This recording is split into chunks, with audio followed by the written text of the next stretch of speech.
pagkakaiba ng iyong kaluluwa at espiritu.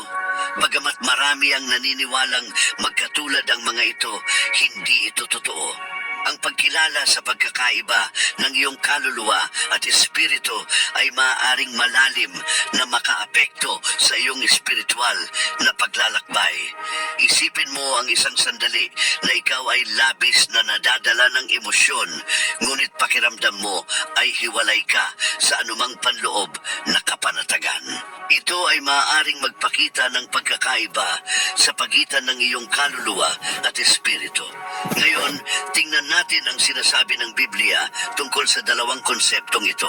Madalas, nagkakamali ang mga tao sa paggamit ng kaluluwa at espiritu sa pang-araw-araw na pag-uusap na maaaring magdulot ng mga hindi pagkakaunawaan na nakakaapekto sa ating espiritual na pag-unawa. Para mas malalim na maunawaan ang mga ito at iba pang mga ideyang biblikal, huwag kalimutang mag-subscribe sa aming channel at pindutin ang notification bell para manatiling napapanahon. Ipinaliwanag ang mga terminong biblikal upang maintindihan ang pagkakaiba sa pagitan ng kaluluwa at espiritu. Kailangan nating suriin ang mga salitang Hebreo at Griego na ginamit sa mga kasulatan.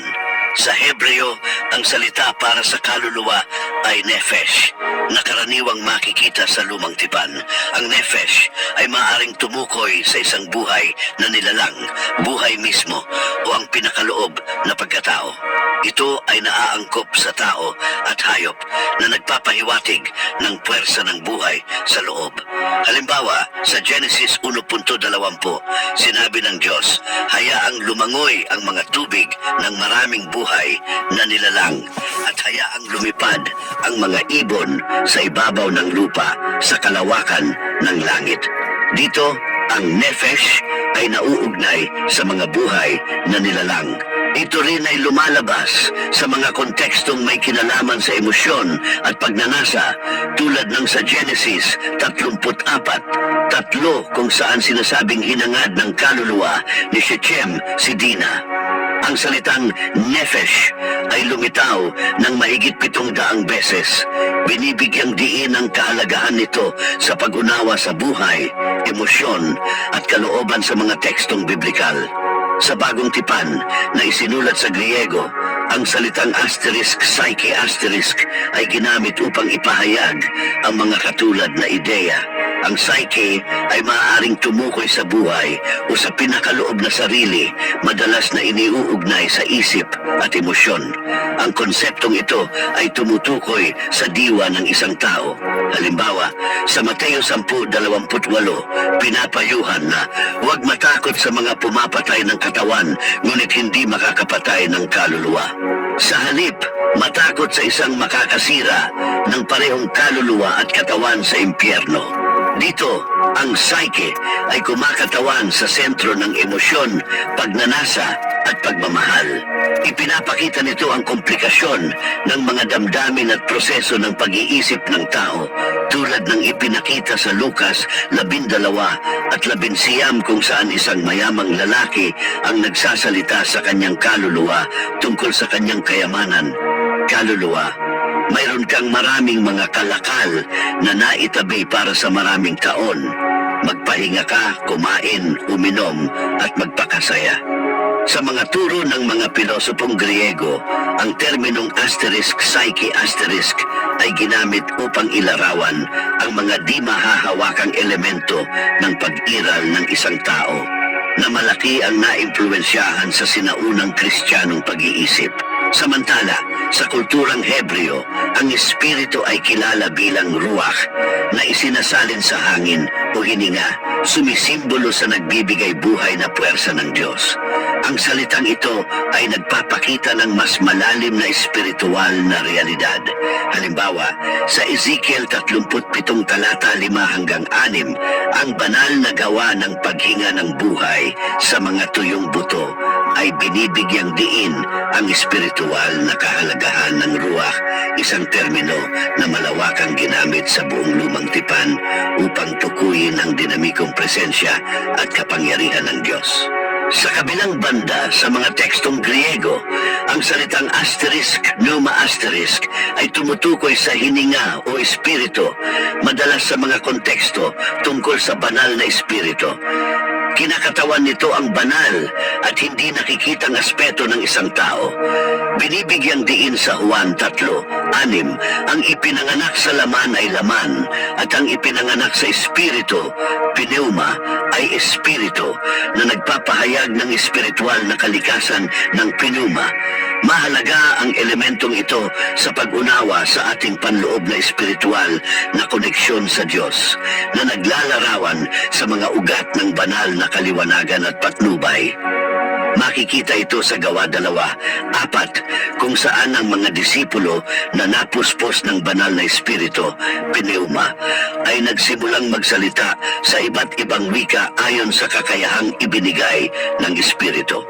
Sa Bagong Tipan, ang terminong pneuma ay naglalarawan ng malalim at nagbabagong impluensya ng banal na espiritu sa mga mananampalataya.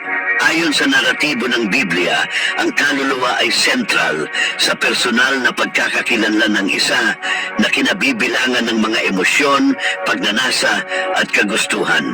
Ipinapaliwanag sa Genesis na nagsimula ang buhay ng tao nang likhain ng Diyos ang tao mula sa alabok at binigyan ng buhay sa pamamagitan ng kanyang hininga na nagpabago sa tao bilang isang buhay na nilalang. Genesis 2:7. Ipinapahiwatig nito na ang buhay mismo ay nakaugnay sa diwa ng kaluluwa. Higit pa rito, ang ating mga kaluluwa ay malalim na nakaugnay sa ating emosyonal at intelektual na mga karanasan. Binigyang diin ni Jesus ang koneksyong ito sa kanyang mga turo na nag-uutos na mahalin ng Diyos ng buo gamit ang ating puso, kaluluwa at isip. Mateo 22:37. Binibigyang diin nito ang kahalagahan ng kaluluwa sa pagpapahayag ng ating pinakamalalim na mga pangako at emosyon. Katulad nito, ang paghahangad ng kaluluwa para sa isang banal na relasyon ay magandang naipahayag sa mga awit, kung saan ito ay inihalintulad sa usa na nauuhaw sa tubig, na naglalarawan ng matinding pagnanais na mapalapit sa Diyos. Awit 42:1-2. Ipinapakita ng mga tekstong ito na hindi lamang nagtutulak sa ating panloob na damdamin ang kaluluwa, kundi pati na rin sa ating malalim na espiritual na koneksyon. Ang kaluluwa ay may mahalagang papel sa pagdanas ng iba't ibang emosyon tulad ng kalungkutan, kagalakan at malalim na pagnanasa. Ito ang pinagmulan ng ating pinakamalalim na pag-asa at hangarin. Sa mga awit, binanggit ni David kung paano binubuhay muli ng Diyos ang kanyang espiritu. Ipinapakita kung paano nangangailangan ng pagbabago at patnubay ang kaluluwa. Binanggit niya, binubuhay muli ng Diyos ang aking espiritu at inaakay ako sa mga landas na tama para sa karangalan ng kanyang pangalan. Awit 23:3. Isa pang talata ang nagpapakita ng kakayahan ng kaluluwa na makilahok sa pagsamba at alalahanin ang mga biyaya ng Diyos. Hinimok ni David, purihin ang Panginoon, aking pinakaloob na pagkatao.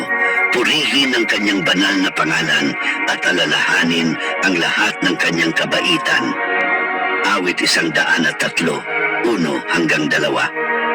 Binibigyang diin ng mga tekstong ito ang pagkakasangkot ng kaluluwa sa espiritual na pagpapanibago at aktibong debosyon. Bukod dito, ang kaluluwa ay inilalarawan bilang sentro ng mga emosyon at determinasyon ng tao.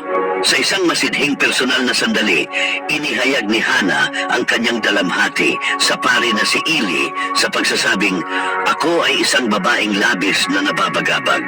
Hindi ako uminom ng alak o serbesa. Sa halip, ibinuhos ko ang aking damdamin sa Panginoon." Isa Samuel 1:15.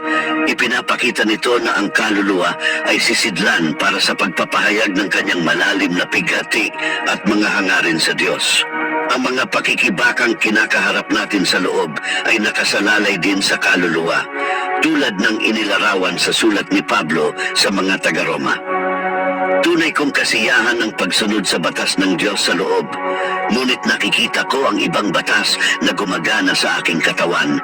Isang batas na lumalaban sa batas na sinusunod ng aking isip, na ginagawa akong bihag ng kasalanan na nasa loob ko pa.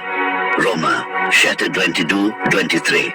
Ipinapakita nito na ang kaluluwa ay ang lugar kung saan nagaganap ang mga labanan sa pagitan ng ating espiritual na mga hangarin at mga makalupang hilig.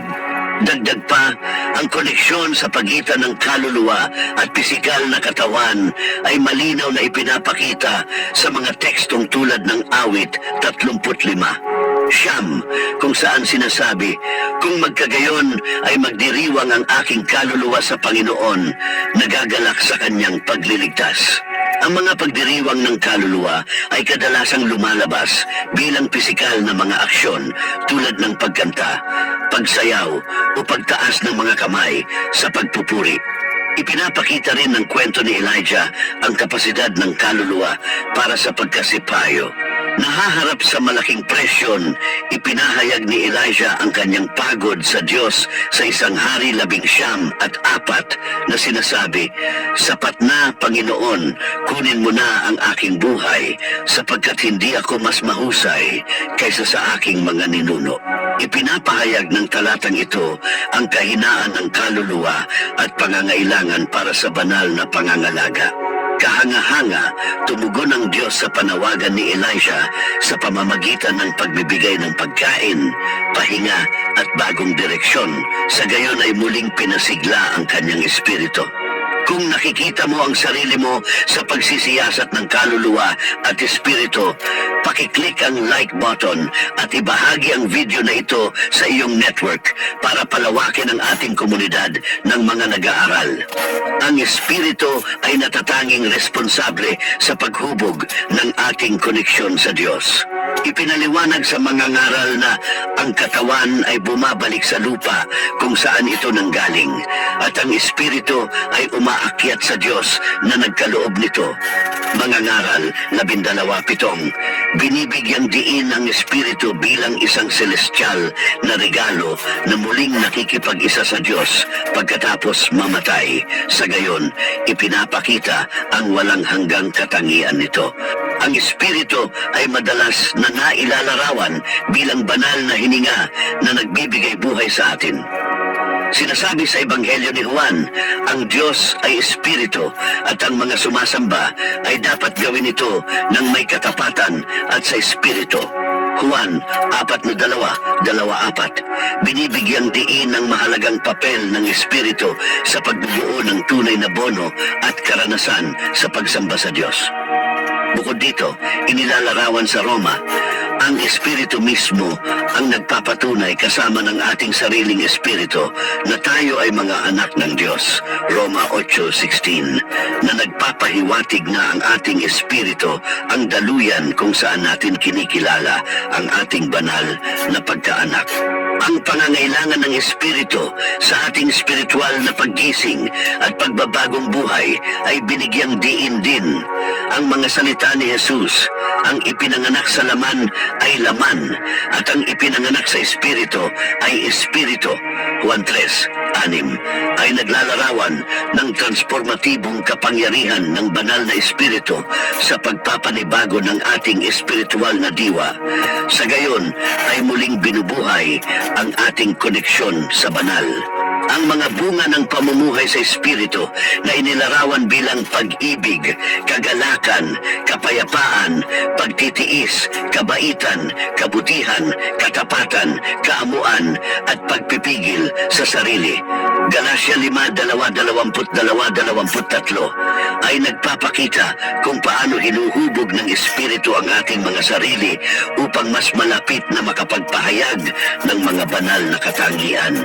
Inilalarawan ng espiritu bilang panloob na sarili, ang bahagi ng sangkatauhan na direktang nakikipag-ugnayan sa Diyos.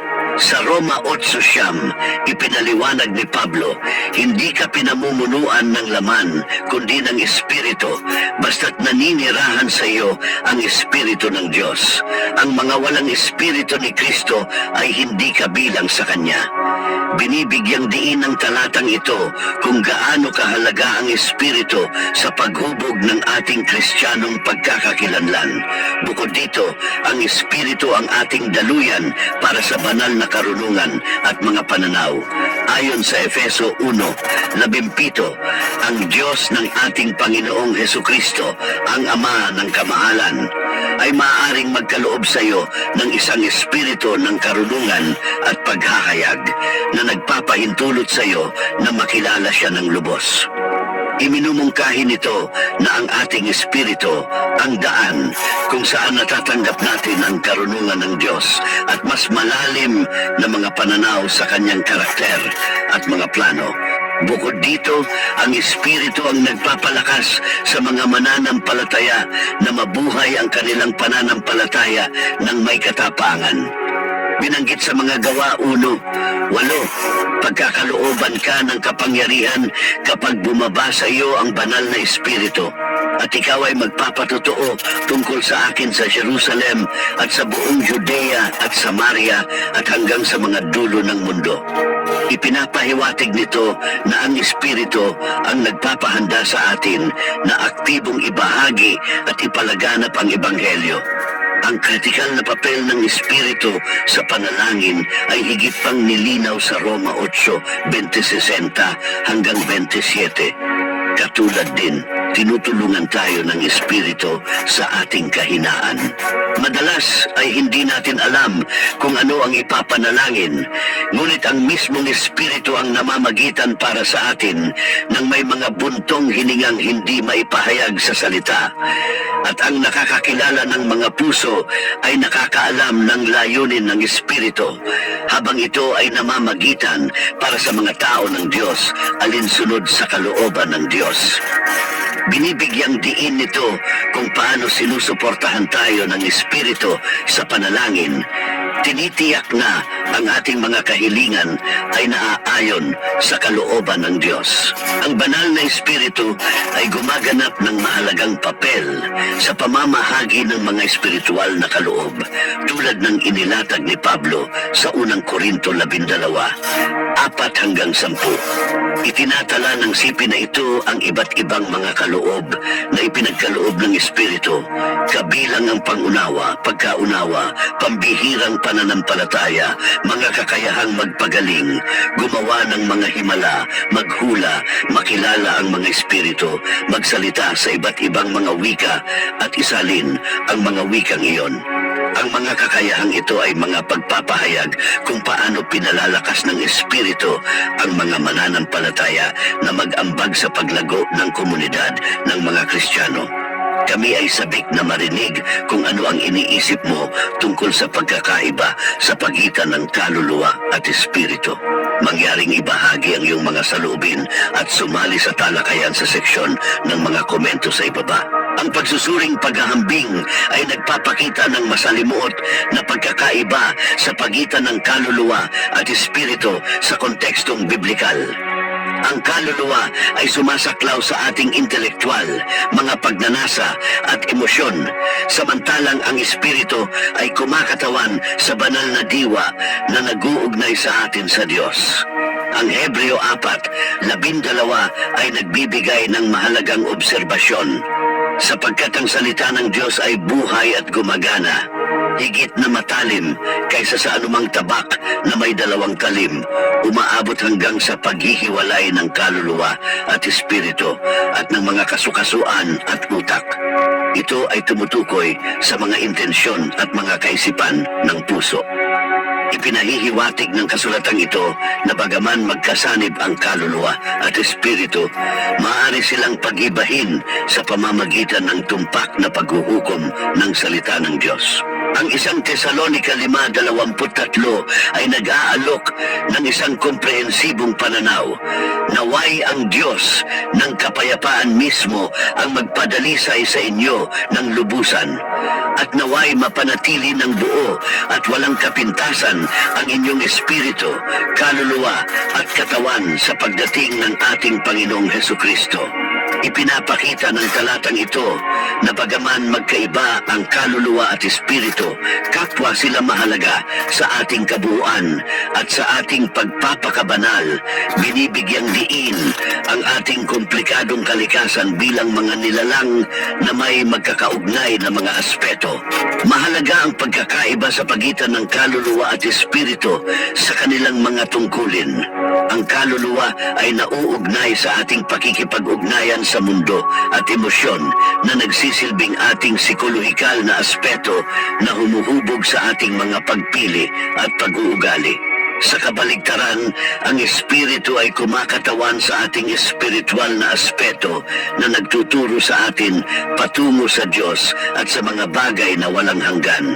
Makikita ang pagkakaibang ito sa kung paano sila tumutugon sa iba't ibang elemento ng ating espiritual na paglalakbay. Maaaring makipagbuno ang kaluluwa sa mga pagdududa at takot, samantalang nakakahanap ng katiyakan at kapayapaan ang espiritu sa pamamagitan ng pananampalataya. Mahalaga ang pakikipag-ugnayan sa pagitan ng kaluluwa at espiritu para maunawaan natin ang ating mga karanasang espiritual at mga hamon. Ipinapahayag ng unang Korinto 2 ang kanilang natatanging mga papel. Ang taong kulang sa espiritu ay hindi tumatanggap sa mga katotohanan mula sa espiritu ng Diyos. Itinuturing niya itong di makatwiran at hindi niya ito maunawaan dahil sa pamamagitan lamang ng espiritu ito maaring maunawaan. Binibigyang diin nito na sa pamamagitan ng espiritu, hindi ng kaluluwa, na-access ang mga pananaw na espiritual. Sa pagsamba, mayroong dinamikong interaksyon sa pagitan ng kaluluwa at espiritu. Ang kaluluwa ay madalas na nagpapahayag ng mga emosyon tulad ng kagalakan, pasasalamat o kalungkutan sa panahon ng pagsamba, samantalang ang espiritu ay malalim na nakikipag-ugnayan sa presensya ng Diyos na nagbibigay daan sa malalim na espiritual na pagtatagpo. Umaabot din ang pagkakaibang ito sa paggawa ng desisyon. Ang kaluluwa ay kadalasang tumitimbang ng mga kalamangan at kahinaan sa pamamagitan ng emosyonal at intelektual na pagsusuri, samantalang ang espiritu ay naghahanap ng banal na gabay at karunungan. Makikita ang dobling pamamaraang ito sa Gawa 15:28, kung saan ang mga apostol at matatanda ay nagtapos. Nagmukhang mabuti sa banal na espiritu at sa amin na huwag nang magpataw ng karagdagang mga pasanin maliban sa mga mahahalagang ito, na nagpapakita ng desisyong hinubog ng parehong maingat na pagsusuri at espiritual na pananaw. Ang pagkakaiba sa pagitan ng kaluluwa at espiritu ay kapansin-pansin din sa ating mga tugon sa mga hamon ng buhay. Kapag nahaharap sa mga pagsubok, ang kaluluwa ay maaaring magpakita ng takot, galit o kawalan ng pag-asa. Subalit, ang espiritong nakahanay sa Diyos ay maaaring mag-alok ng kapayapaan, lakas at pag-asa. Ang ganitong katiwasayan ay nakalarawan sa Filipos 4:7 na nagsasabi, "At ang kapayapaan ng Diyos na higit sa lahat ng pangunawa ay magbabantay sa inyong mga puso at isipan sa pamamagitan ni Kristo Jesus." Mahalaga ang interaksyon sa pagitan ng kaluluwa at espiritu sa paghubog ng ating buong pagkakakilanlan. Binibigyang diin din ng Roma 8:10 ang relasyong ito. Ngunit kung si Kristo ay nasa inyo, bagaman ang inyong katawan ay patay dahil sa kasalanan, ang espiritu ay nagbibigay buhay dahil sa katuwiran. Ipinapahayag ng kasulatang ito kung paano pinupuno ng espiritu ng buhay at katuwiran na nakakaapekto sa ating buong pagkatao, kasama na ang kaluluwa. Sa gayon ay inilalarawan ang mahigpit na koneksyon sa pagitan ng ating espiritual at makalupang pag-iral. Sa mga kwentong biblikal, tulad ng kay Haring David, ipinapakita ang pakikipag-ugnayan sa pagitan ng kaluluwa at espiritu. Nahuhuli ng mga awit ni David ang emosyonal na pag-ikot ng kanyang kaluluwa at ang malalim na koneksyon ng kanyang espiritu sa Diyos. na nagtutulak sa kanyang mga pagpili at kilos.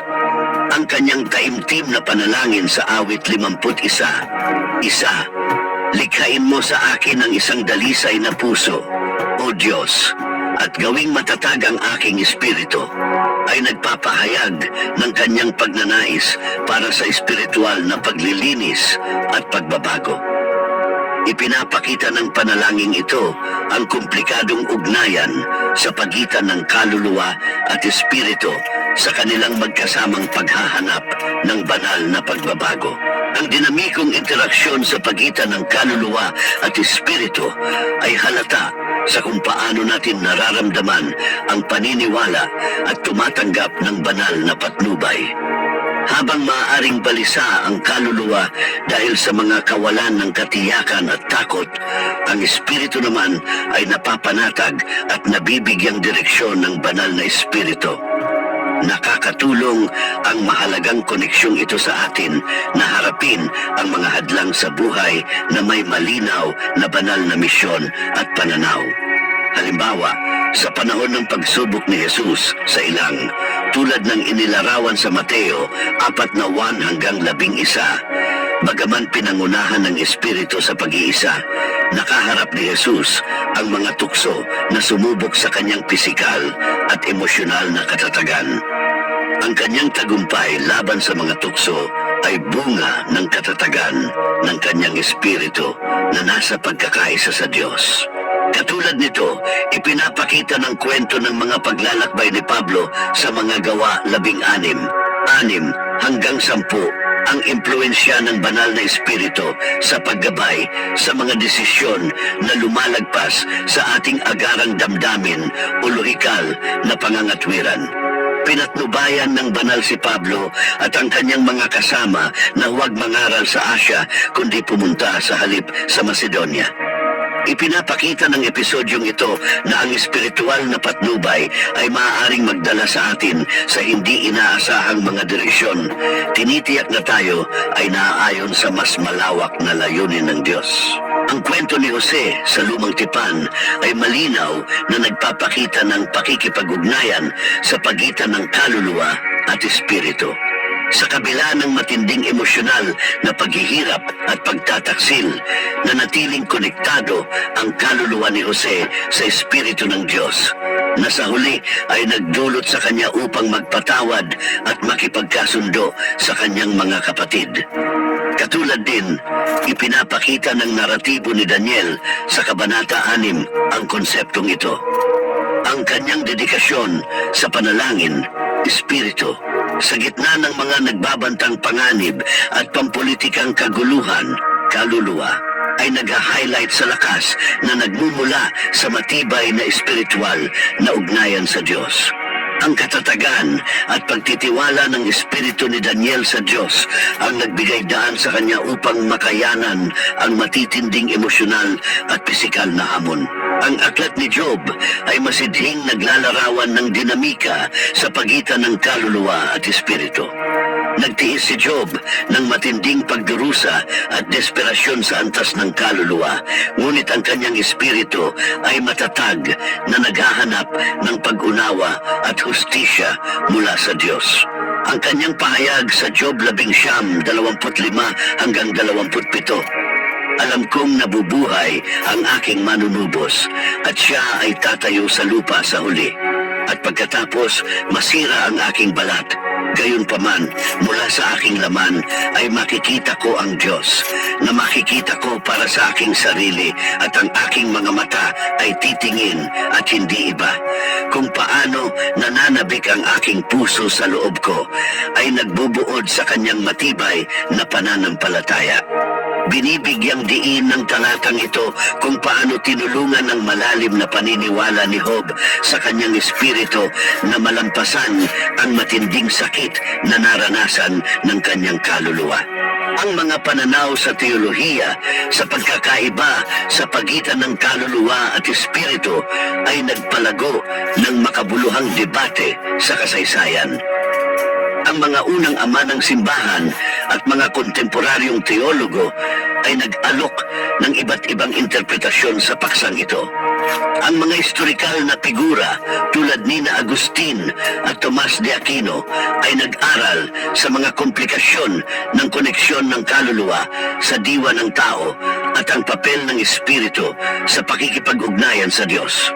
Itinuring ni Agustin ang kaluluwa bilang sentro ng intelektual at kalooban at ang espiritu bilang bahagi na nakikipag-ugnayan sa Diyos. Binibigyang diin ang mahalagang papel ng kaluluwa sa paggawa ng mga moral at etikal na pagpili at inilalagay ang espiritu bilang isang mas mataas na entidad na nakakonekta sa banal na kaharian. Pinalawak ni Tomas de Aquino ang mga konseptong ito sa pamamagitan ng pag-uuri ng kaluluwa sa mga bahaging vegetative, sensitive at rational, na ang espiritu ay nagsisilbing tuktok ng banal na koneksyon. Inilarawan niya ang vegetative na kaluluwa bilang nagtutulak ng mga pangunahing tungkulin sa physiological, ang sensitive na kaluluwa bilang nagpoproseso ng mga emotional at sensory input, at ang rational na kaluluwa bilang ang lalagyan ng intelektual at kalooban. Ang ganitong paraan ng paglalagay ng mga saray ay nagpapalinaw sa mga nuanced na papel na ginagampanan ng bawat aspeto sa mas malawak na karanasan ng tao, kung saan ang espiritu ay itinuturing bilang banal na elemento na nagbibigay daan sa koneksyon sa Diyos. Patuloy na inaaral ng mga modernong teologo ang mga pagkakaibang ito upang mas maunawaan ang kalikasan ng tao, kaligtasan at ang proseso ng pagiging banal. Ang ilan ay binibigyang diin ang integral na pagkakaisa ng tao, habang ang iba naman ay itinatampok ang natatanging ambag ng kaluluwa at espiritu sa ating espiritual na paglalakbay. Ang patuloy na debate na ito ay kadalasang umiikot sa epekto ng mga bahaging ito sa moral at espiritual na paglago at sa kanilang mga papel sa pagpapabanal.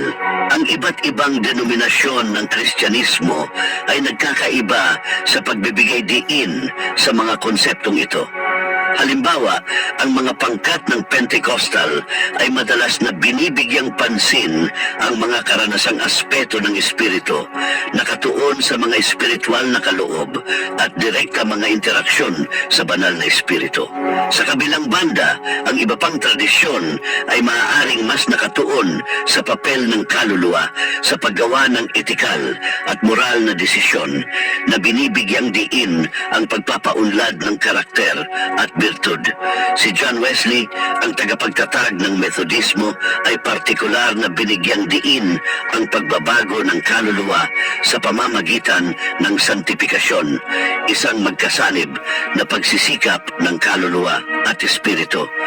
Binigyang diin ng diskarte ni Wesley ang pangangailangan para sa parehong elemento na magtulungan upang itaguyod ang kabanalan at palalimin ang ugnayan ng isa sa Diyos, na nagpapakita ng magkakaibang teolohikal na perspektibo at kasanayan na patuloy na humuhubog sa kaisipan at karanasan ng Kristyanismo.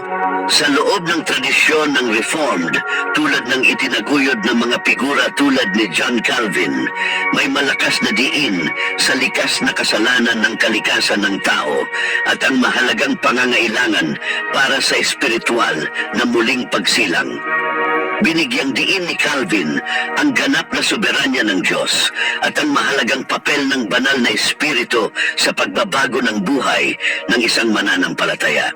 Ipinapakita ng diing ito ang magkaugnay, ngunit magkaibang papel ng kaluluwa at espiritu. Sa mas kontemporaryong diskusyon, ang mga teologo tulad ni Dallas Willard ay sumisid sa kung paano maaaring sumailalim sa pagbabago ang kaluluwa sa pamamagitan ng mga espiritual na disiplina. Binibigyang diin ang gabay ng espiritu sa paglalakbay na ito ng pagbabago. Iminungkahi ni Willard na ang mga sinadyang espiritual na ehersisyo ay maaaring magdala ng kaluluwa sa mas malaking pagkakahanay sa espiritu. na nagpapalakas sa espiritual na paglago at pagkahinog. Sa kabilang banda, ang teolohiya ng Eastern Orthodox ay nagtatanghal ng isang mas holistikong pananaw sa sangkatauhan. Tinitrato ang kaluluwa at espiritu hindi bilang magkahiwalay na entidad, kundi bilang mga pinagsamang aspeto ng isang solong realidad. Ang pananaw na ito ay nakasentro sa theosis o deification na nakikita ang buong pagkatao, katawan, kaluluwa at espiritu bilang magkasamang lumalahok sa isang nagkakaisang proseso ng pagbabago at santifikasyon. Binibigyang diin ng diskarteng ito ang patuloy na paglalakbay patungo sa pagiging mga kalahok ng banal na kalikasan sa pamamagitan ng pakikipagtulungan sa biyaya ng Diyos. Katulad nito, ang tradisyon ng Roman Catholic ay nag-aalok ng isang masalimuot na pag-unawa sa dinamika sa pagitan ng kaluluwa at espiritu. Ang mga figura tulad ni Thomas Merton, isang kilalang Catholic mystic at isipan, ay binigyang diin ang kahalagahan ng mapagnilay-nilay na panalangin bilang paraan ng pagpapalago ng espiritu at pagpapadali ng mas malalim na koneksyon sa banal na siya namang nagbabago sa kaluluwa.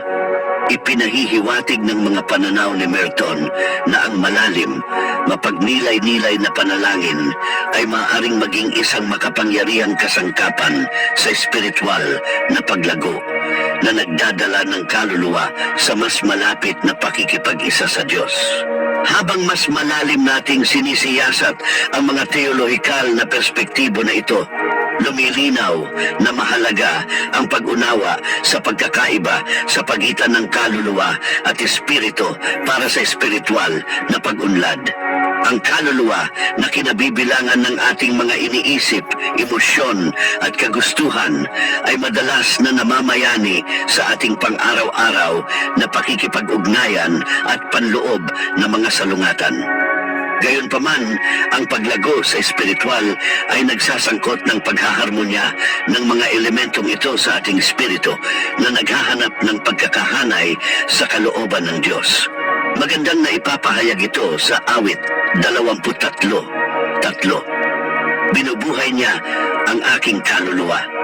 Pinapatnubayan niya ako sa mga tamang landas para sa kanyang pangalan, na nagpapahiwatig na ang muling pagkabuhay at patnubay ng ating kaluluwa ay nakasalalay sa ating ugnayan sa Diyos.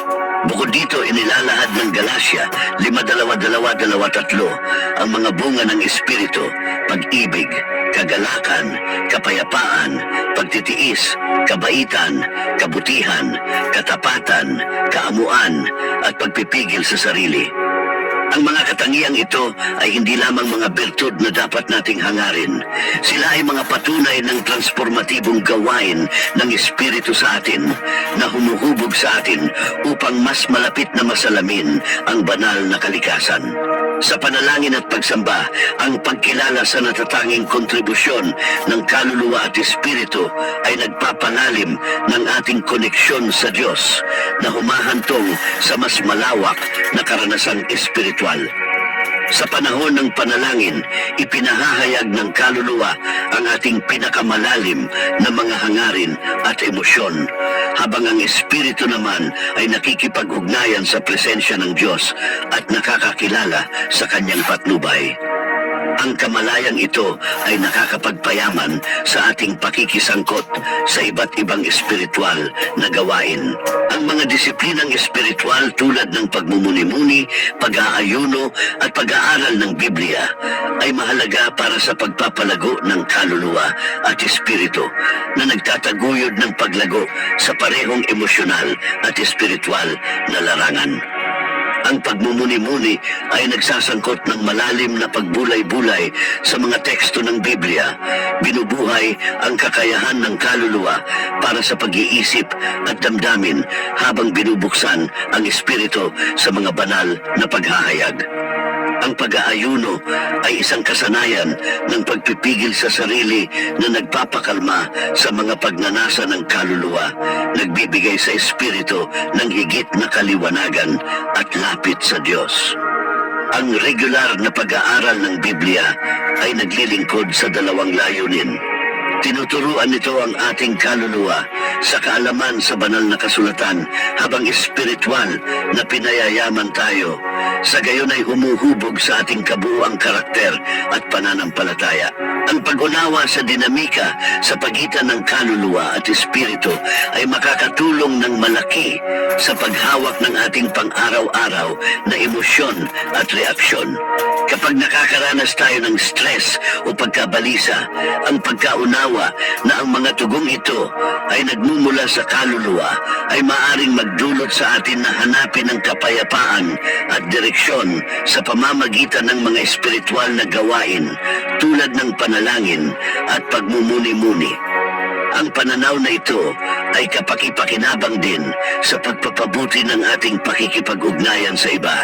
Ang pagkilala na ang bawat isa ay nagtataglay ng kaluluwa at espiritu ay nagbibigay daan sa atin na lumapit sa mga relasyon ng may mas malalim na empatiya at habag, isinasaalang-alang ang komplikadong balanse ng emosyon, mga kaisipan at mga kalagayang espiritual na bawat tao ay hinaharap.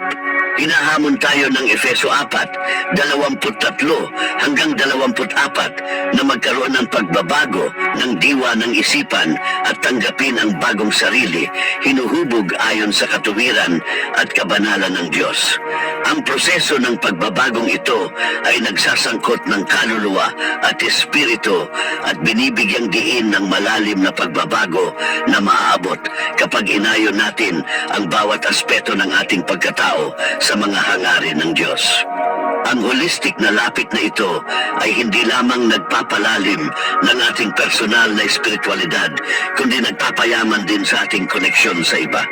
Bukod dito, ang mga praktikal na hakbang ay kasama ang pagsusulat sa isang journal upang tuklasin ang kalagayan ng iyong kaluluwa at ang paghahanap ng espiritual na patnubay o mentorship upang paunlarin ang iyong espiritu.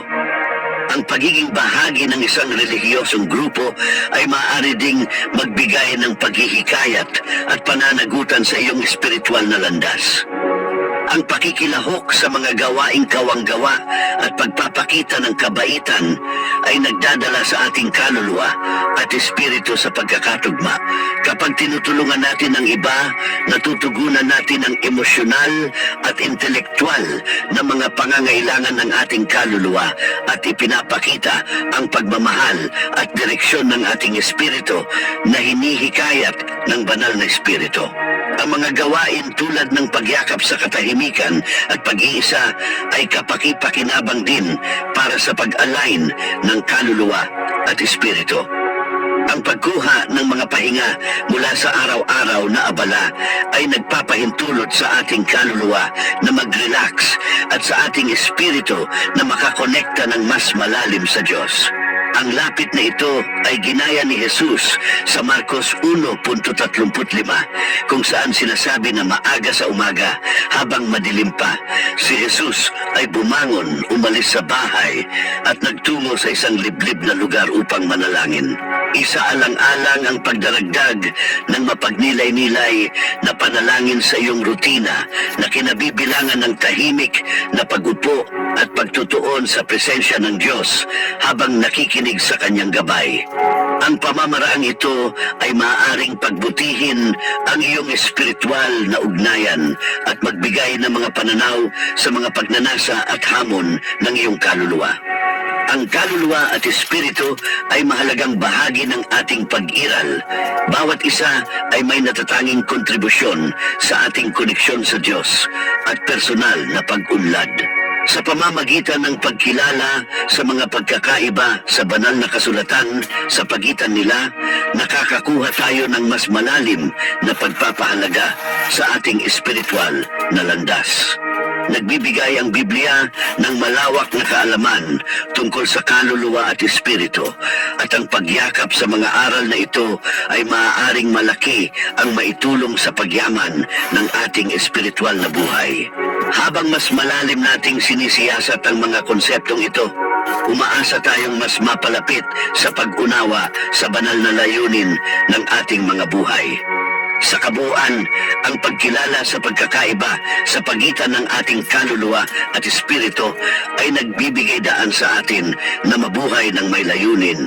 Iyayon ang ating mga emosyon, kalooban at espiritual na buhay sa mga plano ng Diyos.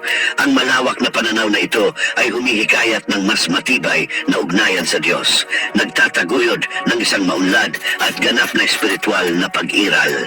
Sa pamamagitan ng pagsasama ng mga katotohanan ito sa ating pang-araw-araw na gawain, maaari tayong magsimula sa isang mas magkakaugnay at kapakipakinabang na espiritual na paglalakbay, kung saan ang ating kaluluwa at espiritu ay magkatuwang na nagpaparangal sa Diyos at umuunlad ayon sa kanyang imahe. So, habang mas malalim tayong sumisid sa mga pananaw na ito sa banal na kasulatan, manatiling bukas sa patnubay ng banal na espiritu, hayaang baguhin tayo ng lubusan ng pag-ibig at biyaya ng Diyos. Gayon din, italaga natin ang ating sarili sa patuloy na pag-aaral at pag-unawa sa mga malalim na katotohanan ito. Naway magbigay tayo ng inspirasyon sa iba sa kanilang mga landas sa pamamagitan ng pagbabahagi ng kaalaman na ating nakukuha at pagbibigay ng suporta sa isa't isa sa ating paglalakad kasama ang Diyos. Bilang isang komunidad ng mga mananampalataya, maaari nating pagbutihin ang ating kolektibong espiritual na buhay, nagbibigay ng kaluwalhatian sa Diyos sa lahat ng ating ginagawa. Layunin nating mamuhay ng mga buhay na sumasalamin sa pagkakaisa ng kaluluwa at espiritu, nakaangkla sa pag-ibig at karunungan ng Diyos, at hinimok ng kanyang espiritu na isabuhay ang ating pananampalataya ng may katapatan at kabaitan. Salamat sa pagiging bahagi ng paglalakbay na ito tungkol sa kaluluwa at espiritu. Kung nakatulong sa iyo ang talakayang ito, mangyaring i-like ang video na ito at ibahagi ito sa iba na maaari ding makabenepisyo.